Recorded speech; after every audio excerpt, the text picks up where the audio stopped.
You know, it's an astonishing thing. You've heard this, that this incredible company, Lehman Brothers, was here earlier, goes back to the Civil War.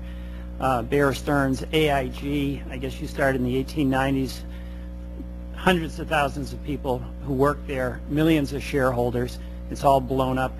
Absolute catastrophe for the taxpayer. We're not here to talk about that and ask you specific questions about it. You're going to be able to answer those in lawsuits and with the regulators.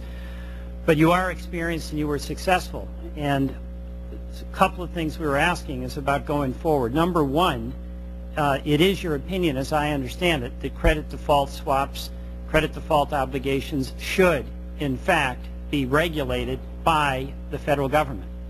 Yes. Number two, should the sellers of credit default swaps be required to have a reserve against the loss? I believe you've indicated yes, and what would that be?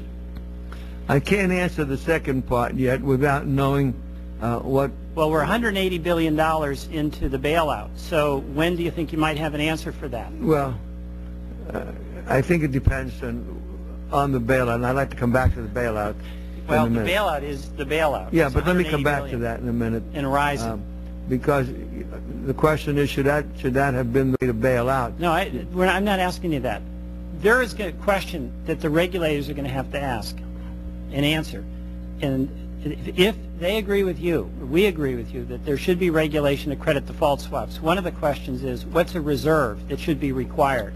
Well, if you put, I can't answer how much reserves yet because there's a lot of other factors that have to go in. But if you reserve yourself out of business, you're not going to have any credit default swap business, obviously. Well, you've dealt with reserves in insurance, obviously, and done it quite successfully.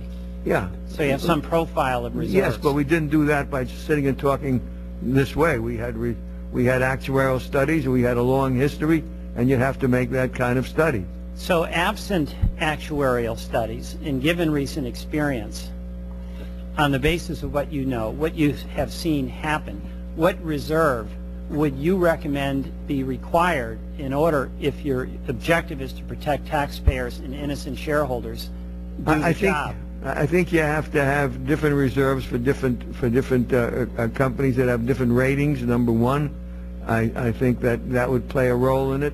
I think you'd have to tell me if I don't have a lot of time. I understand you can't answer that question. Let me ask you this. There was an immense explosion in leverage, borrowing in order to buy assets.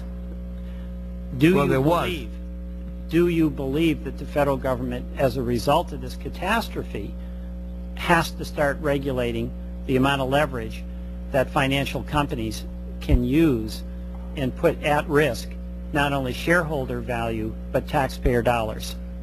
Yes, I think the leverage did get out of hand. I think, for example, I think that investment banks were leveraging their capital 30 and 40 times what their capital was. I think that got out of hand. But that was approved by the SEC. Well, there's a lot of blame to go around. And the question I asked, I think you've answered. We have to put a limit on leverage. Yes. All right. The next question. If a company is too big to fail, and that's the argument that has been presented by the Fed Treasury, the Treasury Secretary and the Chairman of the Federal Reserve to justify this extraordinary action of taxpayer intervention, if a company's too big to fail, is it too big to exist? Well, I don't quite follow that. Why is it too big to exist? Well, the question is really pretty simple.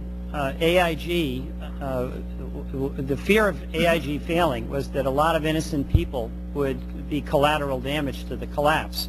And the federal government did not want innocent people who knew nothing about CDOs or CDSs to go down with the ship. Yeah, but it depends on how you bail out. I mean, we went through this, and I think if they had used guarantees and didn't use cash, it would have been different. You could have renegotiated with the counterparties.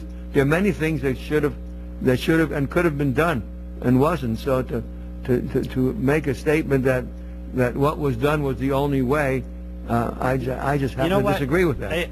I don't get that part. It should not be the risk of the taxpayers to know all the details of how a company is being run. A company should be run according to rules that limit the risk to the taxpayers. And obviously that wasn't the case here.